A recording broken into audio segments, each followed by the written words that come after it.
कुछ मर्जी बोल लो, जो नाम आपको अच्छा लगे। Stock exchange, stock market, share बाजार, शेयर मार्केट या दलाल स्ट्रीट। अरे मजाक नहीं कर रहा हूं मैं, दलाल स्ट्रीट सुनी नहीं आप लोगों ने? कहां पे है? बॉम्बे में है। बॉम्बे में दलाल स्ट्रीट है, जहां पे बॉम्बे स्टॉक एक्सचेंज का ऑफिस लोकेटेड है।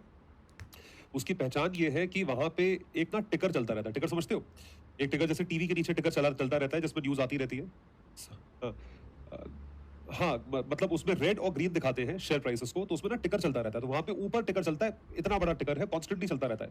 निफ्टी, सेंसेक्स, ये जो है, ये सब जो है आज ऊपर है, रेड में है, ग्रीन में है, नीचे है तो कितने परसेंट नीचे है, 1.63% जो है वो नीचे है, या 2.38% ऊपर है। इस तरीके से ये आपको कॉन्स्टेंटली एक ग्राफ दिखाता है, जहां पे ऊपर या नीचे का रिस्पॉन्स आप देखते चले जाते हो। You keep on seeing the response, ऊपर नीचे। तो ये चीज जो है अप्लाई होती है as a part of stock exchange. तो स्टॉक एक्सचेंज वही है जो कि स्टॉक मार्केट है। ये हमने डेफिनेशन लास्ट क्लास में डिस्कस करी थी, एक बार रिपीट कर रहा हूं ताकि हम स्टॉक एक्सचेंजेस को और बेहतर तरीके से समझ सकें। So when we talk about stock exchange or stock market are similar. Stock exchange is a platform where you provide an opportunity to exchange. Exchange आप किसको कर रहे हो? Exchange कर रहे हो shares को, ownership को।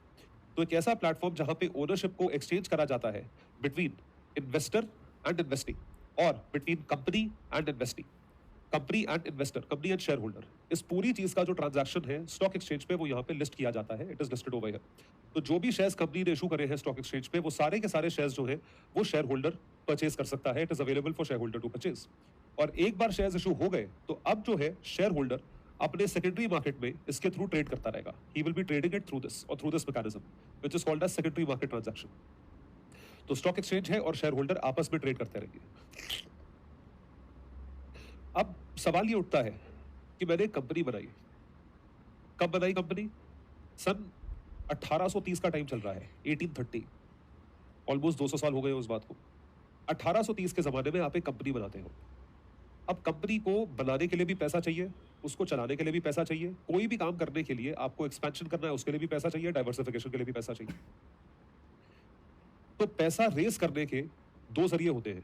पहला जरिया तो ये है जो सबसे ऑब्वियस है कि आप बैंक में जाइए, लोन के लिए अप्लाई करिए, वो आपका लोन अगर सैंक्शन कर दे, आपकी किस्मत अच्छी हो तो आप जो है लोन लेकर आ जाइए, और उन पैसों के जरिए जो है आप क्या कर सकते हो, आप जो है इन्वेस्टमेंट कर सकते हो अपने बिजनेस में और बिजनेस को ग्रो कर सकते हो।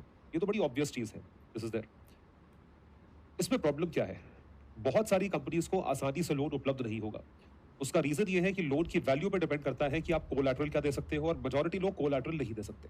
Majority people can not give collateral, या गारंटी नहीं दे सकते। गारंटर कोई नहीं, और गारंटी कोलैटरल ही होती है। तो ये पहला प्रॉब्लम है। और दूसरा प्रॉब्लम ये है कि बहुत सारे लोग लोन में कंफर्टेबल नहीं होते। लोन पे कंफर्ट बेसिकली इस चीज पे डिपेंड करता है कि क्या आप कंफर्टेबल हो in terms of taking a loan and paying interest on an annual basis. Loan लेना, जैसा कि मैं हमेशा बोलता हूं, एक तलवार है। जिस दिन से आपने लोन लिया उस दिन से मीटर चालू हो जाता है कि अब आपको इंटरेस्ट पे करना पड़ेगा। यू हैव टू पे इंटरेस्ट। तो ये चीज हमेशा दिक्कत करती है, हमेशा दिक्कत करती है बिजनेसमैन को। अब पॉइंट है, बिजनेसमैन के पास ऑप्शन नहीं है। तो ये दो प्रॉब्लम्स होती है डेट से रिलेटेड, यानी कि लोन से रिलेटेड। तो इंडिया में 1830 में मैं कंपनी बनाता हूँ। उस टाइम पे कोई अता पता नहीं है, मतलब ब्रिटिश रूल चल रहा है, वैसे ही बहुत एक्सप्लॉयटेशन है। गवर्नर जनरल्स जो है वो अपने जमींदारी, रियोतवारी, महलवारी सिस्टम में लगे हुए हैं और लूटने में लगे हुए हैं। और यहाँ पे हम कंपनी बनाने की कोशिश कर रहे हैं, हम डेवलपमेंट के बारे में सोच रहे हैं, और उसमें भी जो है हमें सोर्सेज चाहिए, पैसा चाहिए। अगर मान लीजिए मैंने एक बार लोन रेस कर भी लिया, तो एक बार लोन लेने से पूरा काम होता नहीं है। उसके बाद आपको बार बार जो है मनी की जरूरत पड़ती चली जाती है। तो मैं कॉन्सेप्ट अडॉप्ट करता हूं, मैं देखता हूं ग्लोबली क्या चल रहा है, how do companies operate globally. उसमें मुझे सबसे पहला एग्जांपल दिखता है यूएसए का। यूएस आज की डेट में अपने आप को ग्रेटेस्ट ऑफ ऑल टाइम मानती है। It considers itself to be the greatest country in the world, जो कि है भी अनडाउटेडली। अगर आप सारी चीजों में आप यूएस को देखोगे तो वो बिल्कुल ग्रेट कंट्री है। इन टर्म्स ऑफ उन्होंने क्या क्या अचीव करा है, इन टर्म्स ऑफ उनका एजुकेशन रेट क्या है, इन टर्म्स ऑफ उनका डेवलपमेंटल रेट क्या है, इन टर्म्स ऑफ उनकी कंट्री में अपॉर्चुनिटीज क्या है, लाइफस्टाइल क्या है, स्टैंडर्ड ऑफ लिविंग क्या है, इन सारी ही चीजों में वो बाकी देशों से बहुत आगे है। It is much ahead as compare to other countries. अगर आप डेवलपमेंटल एस्पेक्ट से देखोगे, अगर आपको शांतिपूर्वक जीवन चाहिए तो आप कहीं भी रह सकते हो पूरी दुनिया में। लेकिन अगर आपके अंदर बहुत ज्यादा ड्राइव है ग्रोथ की, आगे बढ़ने की, मतलब you have a constant zeal towards going forward, तो US is the place to go. वो अपने आप को ये मानती है। उसका रीजन ये है, जो उसके पहले प्रेसिडेंट थे यूएस के, George Washington POTUS, 1770s 1780s के दौरान, उनके पहले राष्ट्रपति थे, उन्होंने उसी टाइम से कंट्री के डेवलपमेंट पे फोकस कर दिया था आफ्टर द अमेरिकन रेवोल्यूशन, जब वो यूनाइटेड स्टेट्स ऑफ अमेरिका बनाया गया था। यूनाइटेड स्टेट्स ऑफ अमेरिका जब बनाया गया और वहां पे अमेरिकन रेवोल्यूशन हुआ, तो सबसे पहली चीज है वहां पे इंडस्ट्रीज बनाना शुरू करी गई। और किसी भी देश में जब रेवोल्यूशन होता है तो रेवोल्यूशन सिर्फ और सिर्फ गवर्नेंस या गवर्नमेंट के बेसिस पे नहीं होता। भाई गवर्नमेंट तो एक जरिया है आगे बढ़ने के लिए। अगर हमने गवर्नमेंट बना भी ली तो गवर्नमेंट बना के क्या उखाड़ लिया आपने? गवर्नमेंट का बनना जो है वो किस चीज को फैसिलिटेट करना चाहिए कि आपकी कंट्री पहुंच कर रही है, what is your country actually doing, आपने क्या चीज अचीव करी ये बताओ। तो उस चीज को लेकर यूएस ने, जॉर्ज वॉशिंगटन ने क्या करा, उन्होंने पूरी तरीके से फ्रीडम दी, सब लोगों को फ्रीडम दी और ऐसा इकोसिस्टम क्रिएट करा कि मेरी कंट्री में प्रॉपर बिजनेसेस डेवलप होने चाहिए। तो यूएस से कहीं बहुत बड़े बड़े बिजनेसमैन निकल कर आए। रॉकफेलर, अगर आपने नाम सुना हो, वैंडरबिल्ट, हेनरी फोर्ड, जो फोर्ड गाड़ी के फाउंडर हैं, फोर्ड मतलब one of the greatest businessman that the world has seen. और ऐसे तमाम बिजनेसेस हैं जो कि वहां से निकल कर आए। इन सारे ही बिजनेसेस में, ये तो मैं आपको बहुत कॉमन एग्जांपल्स, बड़े बड़े एग्जांपल्स बता रहा हूं, इन्होंने किस चीज पे कोशिश करा? इन्होंने कोशिश करी उस टाइम पे ट्रांसपोर्टेशन पे। वो कहते हैं इंडस्ट्री बनना एक चीज है, यूएस का लैंड एरिया इतना बड़ा है, इतने बड़े लैंड एरिया में आप एक जगह से दूसरी जगह पहुंचोगे कैसे? How will you reach from one point two the other? तो आपको फोकस किस चीज पे करना है?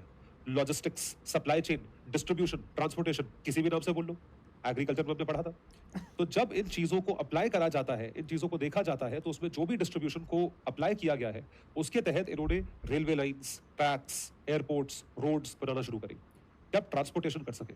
और वो ट्रांसपोर्टेशन इफेक्टिवली होता गया और पूरे यूएस को उन्होंने कनेक्ट कर दिया via roads and via railway tracks. And that is how जो जितनी भी कनेक्टिविटी थी, वो कनेक्टिविटी ने यूएस को बढ़ाना शुरू करा। It's set of developing the entire country, उसने डेवलप करना शुरू करा। उस डेवलपमेंट के बेसिस पे ये देखा गया कि इन लोगों के पास पैसा आता कहां से है, where do these people get the money from. जितने भी बिजनेसमैन हैं वहां पे, वो जाते थे, बिजनेसमैन लोग होते हैं, और वो जाते थे दूसरे लोगों के पास, they used to go to other people कि आप हमें पैसा दो और कंपनी के मालिक बन जाओ। So in this specific case they used to have, और दे वांटेड अ प्लेटफॉर्म कि मुझे एक ऐसा प्लेटफॉर्म चाहिए जिसके जरिए मैं लोगों तक पहुंचा सकूं। अगर मुझे कुछ बेचना है, कोई भी चीज बेचनी हो, एक टैंजिबल गुड्स होते हैं, टेबल, कुर्सी, कैमरा, टीवी, ये बेचना है, उसके लिए मुझे एक प्लेटफॉर्म चाहिए, एक बेचने का जरिया चाहिए। सिमिलरली अगर मुझे अपनी कंपनी की इक्विटी ऑफर करनी है तो उसके लिए भी बेचने का जरिया चाहिए। वो बेचने का जरिया क्या है? वो बेचने का जो जरिया है वो है स्टॉक एक्सचेंज। तो यूएस ने स्टॉक एक्सचेंजेस बनाना शुरू करे, तब के प्रेसिडेंट ने सपोर्ट करा कि बनाओ। तो New York stock exchange was the first, one of the first stock exchanges that was created, कि आप अपनी कंपनी को यहाँ पे लिस्ट करें, यानी कि आप अपनी कंपनी का जो है ओनरशिप यहाँ पे प्रेजेंट करें और बायर्स यहाँ पे आएंगे आपकी कंपनी में शेयर्स खरीदने के लिए। तो जिस तरीके से एक दुकान में टेंजिबल गुड्स बिकते हैं, उसी तरीके से बीएसई या एनवाईएसई एक दुकान है जहां पे मैंने अपने शेयर्स रखे, तो मैंने अपना एक आइटम रखा बेचने के लिए। अब आप बायर हो, आप आए और आपने वो आइटम खरीदना चाहा या उसमें इंटरेस्ट एक्सप्रेस करा, एक पर्टिकुलर प्राइस पे वो आइटम मिल रहा है, आपने उसे खरीद लिया, आपको क्या मिला? आपको एक कंपनी का शेयर मिला, जिस भी कंपनी ने आपने शेयर्स में इन्वेस्ट करा हुआ है, that is something that you have got. तो ये चीज जो है ये वहां पे दी गई या वहां पे करी गई under New York stock exchange in US में ये काम किया गया। ये मॉडल रेप्लिकेट हुआ पूरी दुनिया में। London stock exchange, Shanghai stock exchange, वो तो काफी बाद में बना था शंघाई स्टॉक एक्सचेंज, चाइना के इंडिपेंडेंस के बाद। Hong Kong stock exchange, Singapore stock exchange, ये सब पिछले 50-60 साल के स्टॉक एक्सचेंजेस हैं। और ऐसे तमाम स्टॉक एक्सचेंजेस पूरी दुनिया में बने जहां पे आप अपनी कंपनीज को आगे बढ़ाने के लिए लिस्ट करवाते हो। अब मैंने ये मॉडल ऑब्जर्व करा 1830 में, और मुझे भी ऐसा एक जरिया चाहिए था। और इंडिया में बिजनेसेस बनते थे, हमेशा से बिजनेस बनते आए हैं। ऐसा नहीं है ब्रिटिश रूल है तो कोई कुछ काम नहीं कर रहा है, काम तब भी होता था, बिजनेस तब भी होता था, और वैसे ही होता था जैसे आज होता है। बिजनेस के जो रूल्स एंड रेगुलेशंस हैं वो सारे सेम है, वैसे ही है जैसे पहले चलते थे। उसी तरीके से आप कंज्यूमर एक्वायर करते थे, उसी तरीके से कस्टमर एक्विजिशन कॉस्ट होती थी, वैसे ही डिस्ट्रीब्यूशन होता था, वैसे ही एडवर्टाइजमेंट दिखाए जाते थे जैसे आज दिखाए जाते हैं। जरिया बदल गया है, दैट्स ऑल। तो इन सब रिक्वायरमेंट्स को देखते हुए जो पहला काम हुआ वो ये हुआ कि हमें भी एक स्टॉक एक्सचेंज की रिक्वायरमेंट है। तो उस जमाने में सन 1875 में भारत एशिया का पहला स्टॉक एक्सचेंज, भारत का नहीं, एशिया का पहला स्टॉक एक्सचेंज बनाया गया, जिसको आज हम बॉम्बे स्टॉक एक्सचेंज के नाम से जानते हैं। सो बीएसई और Bombay stock exchange was the first stock exchange that was created. BSE, Bombay stock exchange, first stock exchange जो है वो क्रिएट हुआ, this was created in the year 1875। Asia's first stock exchange, और let's say Asia's oldest stock exchange, सबसे पुराना stock exchange बनाया गया। तो जितनी भी कंपनीज है जो बिजनेस करना चाहती है और जो लोगों से पैसा रेस करना चाहती है, उनके लिए क्या जरिया है पैसा रेस करने का? कि आप स्टॉक एक्सचेंज पे जाके अपने शेयर्स को लिस्ट करें, और जो शेयर्स आपने लिस्ट करे हैं वो शेयर्स इन्वेस्टर्स द्वारा परचेज करे जाएंगे, और जो भी शेयर्स इन्वेस्टर्स द्वारा परचेज करे गए हैं आपको उसके एक्सचेंज में पैसे मिल जाएंगे और उनको शेयर्स मिल जाएंगे। उन पैसों को आप यूज करिए बिजनेस के थ्रू डेवलपमेंट में। तो Tata group, one of the first companies to have listed on Bombay stock exchange to raise money. Tata group is a group which had started in late 1850s, और उस टाइम पे भी उन्होंने कई सारी चीजें शुरू करी थी। लेदर इंडस्ट्री शुरू करी, शू इंडस्ट्री शुरू करी, टेक्सटाइल इंडस्ट्री शुरू करी, करते करते करते करते होटल इंडस्ट्री में आए अर्ली 1900s में, फिर आयरन एंड स्टील कंपनी में आए लेट 1900s में। ऐसे करते करते वो थ्रू आउट, मतलब काफी दिमाग चलता था उनका। They used to work on businesses, Jamsetji Tata. That is how they plan to, they kept on developing, they kept on developing। ये चीज ऐसे हो ऐसे हो ऐसे हो, करते करते करते करते वो उसे डेवलप करते चले गए। और इस डेवलपमेंट के बेसिस पे ये अब बात सामने आती है कि आप कैसे इसको अस्क्राइब करो और कैसे इसको आगे लेकर चलो। This is something that has to be done. तो स्टॉक एक्सचेंज उसमें एक बहुत इंपॉर्टेंट जरिया था, क्योंकि ये आपको वो चीज दिलवाता है जिसकी आपको जरूरत है, यानी कि कैपिटल का एक्सेस आपको स्टॉक एक्सचेंज से होता है। तो सबसे पुराना स्टॉक एक्सचेंज है, तो धीरे धीरे धीरे धीरे कंपनीज लिस्ट होती चली गई, और इंडिपेंडेंस तक हजारों कंपनीज इस पे लिस्टेड थी। इंडिपेंडेंस के बाद और ज्यादा कंपनीज लिस्ट होती चली गई। तो आज की डेट में बॉम्बे स्टॉक एक्सचेंज पे बहुत सारी कंपनीज लिस्टेड है, अराउंड 7 to 8,000 कंपनीज लिस्टेड है, 7 से 8,000 कंपनीज लिस्टेड है, और ये बहुत बड़ा नंबर होता है। इन सारी कंपनीज के जितने भी शेयर्स है, जितनी भी वैल्यू है, उस पूरी की पूरी वैल्यू को मार्केट कैप कहते हैं। They call it market capitalisation. Market capitalisation का मतलब यह होता है कि एक कंपनी के कितने शेयर्स ऑफर करे हुए हैं, यानी number of outstanding shares into price पर शेयर। जो भी प्राइस पर शेयर है, जो भी एक शेयर का प्राइस है, वो price multiplied by number of outstanding shares, जितने शेयर्स आपने ऑफर कर रखे हैं। ये एक कंपनी का निकालते हो और ऐसी सारी कंपनीज का निकालते हो। जब सारी कंपनीज का निकाल के टोटल करोगे तो आपको पूरे एक्सचेंज का मार्केट कैप मिलेगा। आप इस बात को ध्यान रखें कि भारत की जितनी भी कंपनीज है, बीएसई का मार्केट कैप पूरी दुनिया के बड़े बड़े बड़े बड़े एक्सचेंजेस में वन ऑफ द लार्जेस्ट है, टॉप 5 में रहता ही रहता है। पिछले साल हांगकांग स्टॉक एक्सचेंज के मार्केट कैप को भी क्रॉस कर गया था। That crossed Hong Kong stock exchange market cap. This is something that happened. तो इस चीज की एप्लीकेबिलिटी इस पे डिपेंड करती है कि आप इसे किस तरीके से आगे लेकर बढ़ते हैं। किसी भी मार्केट की पॉपुलैरिटी, कोई एक मार्केट है, उसकी पॉपुलैरिटी कैसे होती है, आप जरा सोच के देखो। आप एक मार्केट में गए, एक आपके साथ होता होगा कि आप कहीं रहते हैं, आपकी मम्मी ने आपको बोला कि नीचे से जाके सामान ले आओ।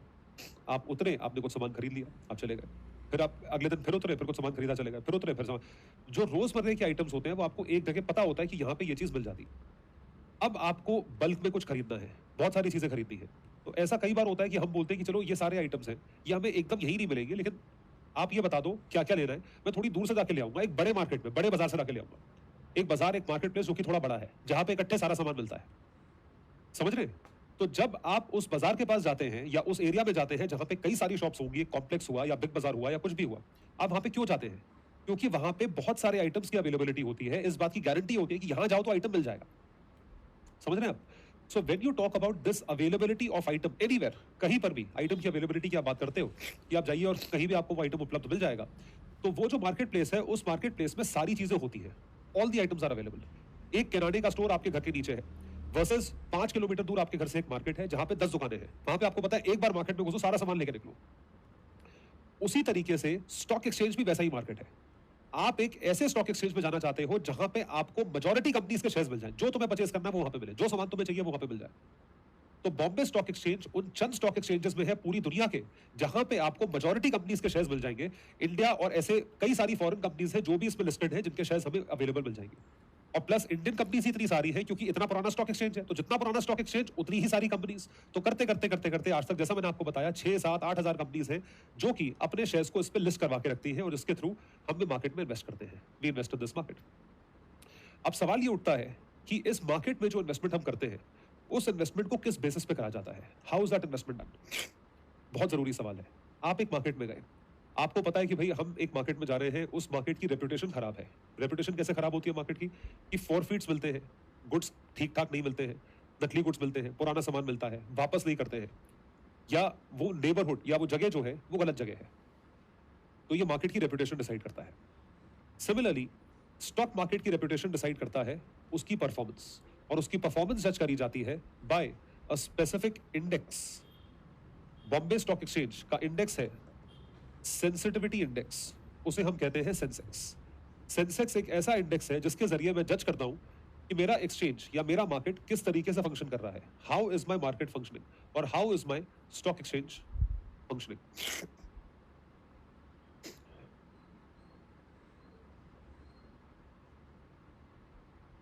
How is my market functioning और how is my exchange functioning. तो एक्सचेंज की फंक्शनिंग में मुझे यह पता करना है इसकी परफॉर्मेंस कैसी है, और वो परफॉर्मेंस किस बेसिस पे पता चलेगी, इसकी एक इंडेक्स के बेसिस पे। ये इंडेक्स क्या है उसके बेसिस पे मुझे परफॉर्मेंस बताइए। तो सेंसेक्स इज दैट इंडेक्स जिसके जरिए मुझे इसकी परफॉर्मेंस पता चलती है। I get to know the performance of this specific exchange. Sensitivity index या सेंसेक्स की जो परफॉर्मेंस है, ये परफॉर्मेंस हमें क्या बताती है कि हमारा एक्सचेंज ओवरऑल क्या पॉजिटिव है, नेगेटिव है, न्यूट्रल है, क्या है। तो सेंसिटिविटी एक्सचेंज या सेंसेक्स उस तरह की इंडेक्स है कि मुझे पता चलता चला जाता है कि मेरी इंडेक्स कैसे परफॉर्म कर रही है या मेरा एक्सचेंज कैसे परफॉर्म कर रहा है। अब सवाल ये उठता है, आप सोच के देखिए कि एक एक्सचेंज पे, स्टॉक एक्सचेंज पे या एक स्टॉक मार्केट पे 1 2 40 50 कंपनीज तो है नहीं, हजारों कंपनीज लिस्टेड है। हजारों कंपनीज को आप जज कैसे करोगे रोज के हिसाब से, हर मिनट के हिसाब से। आपने कई बार टीवी पे देखा होगा या मनी कंट्रोल की ऐप पे जाए या जीरोधा की ऐप पे जाए, वहां पे आप देखेंगे नीचे लिखा हुआ आता है सेंसेक्स ग्रीन या सेंसेक्स रेड। ठीक है, Sensex up by 0.02%, Sensex down by 0.34%, ऊपर नीचे। और वो डेटा हर मिनट फ्लक्चुएट करता है, it fluctuates every single minute. तो इसका मतलब हर मिनट जो है इसकी वैल्यू चेंज होती है। जब हर मिनट इसकी वैल्यू चेंज होती है, इसका मतलब इसका परफॉर्मेंस वेरी कर रहा है। जब इसका परफॉर्मेंस वेरी कर रहा है तो इसका मतलब जो इसमें कंपनीज लिस्टेड है उन कंपनीज का परफॉर्मेंस वेरी कर रहा है, तभी इसका परफॉर्मेंस वेरी करेगा, तभी इसका परफॉर्मेंस वेरी करेगा। तो क्या सेंसेक्स उन 6-7 हजार कंपनीज के शेयर प्राइसेस को हर मिनट के हिसाब से ट्रैक करके ये चीज दिखा सकता है? नहीं, नहीं दिखा सकता है। It is not possible. Thousands of companies and their impact on share prices cannot be shown in fraction of a second on the performance of Sensex. In fact, it is not possible. वो चीज possible नहीं है। तो उस पूरे के पूरे possibility के लिए हम जब इंडेक्स बनाते हैं तो उस इंडेक्स में वी चूज टॉप कंपनीज। कुछ ही कंपनीज को चूज करा जाता है। तो सेंसेक्स ने चूज करी है 30 कंपनीज। आप सिर्फ और सिर्फ 30 कंपनीज के शेयर प्राइसेस को जज करते हो या 30 कंपनीज के फाइनेंशियल्स को, बैलेंस शीट को, प्रॉफिट एंड लॉस अकाउंट को, परफॉर्मेंस को जज करके आप सेंसेक्स की परफॉर्मेंस बताते हो कि जी सेंसेक्स इतना परफॉर्म करा। और वो जो परफॉर्मेंस है सेंसेक्स की, वो मुझे बता रही है कि टोटल मिला के 30 कंपनीज का परफॉर्मेंस ऊपर है, नीचे है, कैसा परफॉर्मेंस है, जिसकी वजह से मेरे बॉम्बे स्टॉक एक्सचेंज की परफॉर्मेंस मुझे पता चलती है। तो बॉम्बे स्टॉक एक्सचेंज की परफॉर्मेंस मुझे कैसे पता चलती है? सेंसेक्स के जरिए, जो कि सिर्फ और सिर्फ कितनी कंपनीज के शेयर प्राइसेस को ट्रैक करता है? 30 कंपनीज को। सवाल, 30 कंपनीज क्या आपको पूरे एक्सचेंज की परफॉर्मेंस बता सकती है? 30 कंपनीज के बेसिस पे क्या आप और हम डिसीजन ले सकते हैं कि हम इन्वेस्ट कर दें? क्योंकि सब लोग सिर्फ 30 कंपनीज में तो इन्वेस्ट करते नहीं होंगे। कंपनीज तो 6, अब किसी को बोट में इन्वेस्ट करना है या किसी को मामा अर्थ में इन्वेस्ट करना है या स्विगी में इन्वेस्ट करना है, वो तो 30 कंपनीज में नहीं आ रही है, वो तो अभी लिस्ट हुई है 6 महीने पहले, कैसे आ जाएगी 30 कंपनीज में? तो अब मुझे उसमें इन्वेस्ट करना है। मैं सेंसेक्स देख के इन्वेस्ट करता हूँ और सेंसेक्स में कितनी कंपनीज आ रही है? 30। और मैं इन्वेस्ट कर रहा हूँ स्विगी के शेयर में या जोमेटो के शेयर में या किसी और पेटीएम के शेयर में। और मुझे जो है वो आप ये समझ के चलिए कि सेंसेक्स देख के करना है। सेंसेक्स में उन शेयर्स का नाम ही नहीं है जिसमें मैं इन्वेस्ट करना चाहता हूं। तो सेंसेक्स मुझे फिर भी उन कंपनीज की परफॉर्मेंस बताता है। कैसे?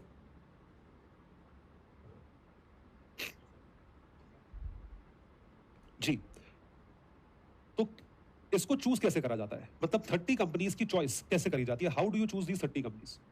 30 कंपनीज की चॉइस करी जाती है on the basis of performance. ये 30 कंपनीज किस तरीके से परफॉर्म करें। How do these 30 companies perform? तो 30 कंपनीज का परफॉर्मेंस जज करा जाता है on the basis of the choice of these 30 companies. Choice का मतलब यह है कि मैंने सेक्टर्स आइडेंटिफाई कर लिए। एक इकोनॉमी में या हमारी इकोनॉमी को मद्देनजर रखते हुए कौन कौन से सेक्टर्स सबसे ज्यादा इंपॉर्टेंट हैं या कौन कौन से सेक्टर्स ऐसे हैं जिनकी वजह से नेशनल इकोनॉमी पे इंपैक्ट पड़ता है। अगर कोई ऐसा सेक्टर है जिसकी वजह से मेरी नेशनल इकोनॉमी पे इंपैक्ट पड़ ही नहीं रहा है, तो उसको मैं सेंसेक्स में क्यों चूज करूंगा? मतलब उस चीज का इंपैक्ट मेरे बॉम्बे स्टॉक एक्सचेंज को हिलाएगा नहीं। उस चीज का इंपैक्ट जो है वो मेरी पूरी इकोनॉमी को हिलाएगा नहीं। जो चीज मेरी पूरी इकोनॉमी पे इंपैक्ट रखेगा मैं उस सेक्टर को चूज करूंगा। तो मैंने चूज करा सेक्टर आयरन एंड स्टील, मैंने चूज करा ऑटोमोबाइल, मैंने चूज करा हेल्थ केयर, मैंने चूज करा आईटी, मैंने चूज करा और कोई सेक्टर। तो इस तरीके से सेक्टर्स में चूज करता चला गया। I have chosen 18 sectors like this, 18 sector. In 18 sectors की जो टॉप परफॉर्मिंग कंपनीज है, टॉप परफॉर्मिंग का मतलब यह है इन 18 सेक्टर्स की जो कंपनीज मार्केट लीडर्स है। मार्केट लीडर्स का मतलब जिनके हाथ में मेजॉरिटी मार्केट शेयर है उस पर्टिकुलर सेक्टर का। अगर आईटी सेक्टर की बात करी जाए तो अगर इन्फोसिस का मार्केट शेयर उसमें सबसे ज्यादा है, इन्फोसिस का मार्केट शेयर 30-40% है, तो 30-40% जिस कंपनी का मार्केट शेयर होगा उस कंपनी का अगर शेयर प्राइस अफेक्ट हो रहा है या वो कंपनी अगर डूब रही है तो आप ये लगा लो कि पूरा सेक्टर डूब रहा है। तो ये तो बड़ी बेसिक सी बात है। आप ये सोच के चलिए, अगर इन्फोसिस का बिजनेस कम हो रहा है तो बाकी सबका बिजनेस, अगर 1% मार्केट शेयर वाली कंपनी का बिजनेस बढ़ भी रहा हो तो वो पूरी इंडेक्स को थोड़ी अफेक्ट करेगा। लेकिन अगर 30% मार्केट शेयर वाली कंपनी डूब रही है तो उसका मतलब पूरा सेक्टर आपका नेगेटिव ही जा रहा है, सीधी बात है। दूसरा, रियल एस्टेट सेक्टर है। अगर रियल एस्टेट सेक्टर में आप एग्जांपल ले, मान लीजिए डीएलएफ का। डीएलएफ सबसे बड़ा हिंदुस्तान का डेवलपर है, बहुत बड़ा मार्केट शेयर है उनका। अगर डीएलएफ ओवरऑल पॉजिटिव है तो समझ लीजिए रियल एस्टेट सेक्टर अच्छा कर रहा है। अब उसमें अगर आप बोलोगे 2-4 कंपनीज बैंकरप्ट हो गई तो हो गई, उनका मार्केट शेयर बहुत कम है। उनके बैंकरप्ट होने से मेरे सेंसेक्स पे इंपैक्ट नहीं पड़ेगा, उनके हटने से या उनके नीचे जाने से बीएसई पे इंपैक्ट नहीं पड़ेगा, लेकिन डीएलएफ के नीचे जाने से बीएसई पे इंपैक्ट पड़ेगा। ऑटोमोबाइल सेक्टर में आप मारुति सुजुकी लोगे, ऑटोमोबाइल सेक्टर में आप रोल्स रॉयस नहीं लोगे। रोल्स रॉयस का मार्केट शेयर 1% भी नहीं है। इतनी महंगी गाड़ी कौन खरीद सकता है? Not even 1% people. लेकिन अगर मारुति सुजुकी ये बोले कि Q2 में या Q3 में, जो हमारा अभी Q2 Q3 निकला है, इसमें हमारी सेल्स डाउन थी, हमारी कम गाड़ियां बिकी है, तो अगर उनकी कम गाड़ियां बिकी है तो आप ये समझ लो पूरा ऑटोमोबाइल सेक्टर इंपैक्टेड है। बाकी सबकी भी गाड़ियां कम। जब मारुति कम बिक रही है तो होंडा ज्यादा कैसे बिक जाएगी? आप ये सोचो, होंडा, hyundai और बाकी जितने भी एमजी ब्रांड्स हैं, ज्यादा कैसे बिक जाएंगे? They can not be sold मोर। तो अगर हम ये कहते हैं कि मारुति का मार्केट शेयर 35% है और 35% मार्केट शेयर में वो ये कह रहे हैं कि एक क्वार्टर में हमने 1.5 लाख की जगह 1.25 लाख गाड़ियां बेची है, वी हैव सोल्ड 1,25,000 कार्स, इसका मतलब ये है कि उनका business to the extent of 15-20% impacted है। मतलब ऑटोमोबाइल सेक्टर इस क्वार्टर में 20% डाउन रहा है। तो मैं ऑटोमोबाइल सेक्टर के लिए मारुति सुजुकी को इसका पार्ट बनाऊंगा, इन्फोसिस को पार्ट बनाऊंगा, डीएलएफ को पार्ट बनाऊंगा, रैनबैक्सी को पार्ट बनाऊंगा। इस तरीके से मैं उन सारे सेक्टर्स में जो टॉप कंपनीज है उन सबको इसका पार्ट बनाऊंगा, जिसकी वजह से मुझे सेंसेक्स की परफॉर्मेंस मिलेगी और ओवरऑल मुझे ये पता लगेगा कि मेरा मार्केट कैसा परफॉर्म कर रहा है। अब रियल एस्टेट की 500 कंपनीज लिस्टेड है, 500 कंपनीज आर लिस्टेड। मुझे 500 कंपनीज के शेयर प्राइस से मतलब ही नहीं है, मुझे एक कंपनी के शेयर प्राइस से मतलब है। अगर एक कंपनी अच्छा परफॉर्म कर रही है तो पूरा सेक्टर ठीक परफॉर्म करना होगा, ऐसा माना जाता है। सिमिलरली अगर एक जो टॉप कंपनी जिसका सबसे बड़ा मार्केट शेयर है वो नेगेटिव परफॉर्म कर रही है तो सारी कंपनीज नेगेटिव परफॉर्म कर रही होगी। This is something which is an assumption. और इसी बेसिस पे आप ऐड करते हो in terms of choosing your companies as a part of Sensex और सेंसिटिविटी इंडेक्स। तो सेंसेक्स जो है वो क्या दिखाता है? It tells us the performance of the entire exchange on the basis of the performance of only and only 30 companies. मतलब 30 companies बहुत है सेंसेक्स के लिए।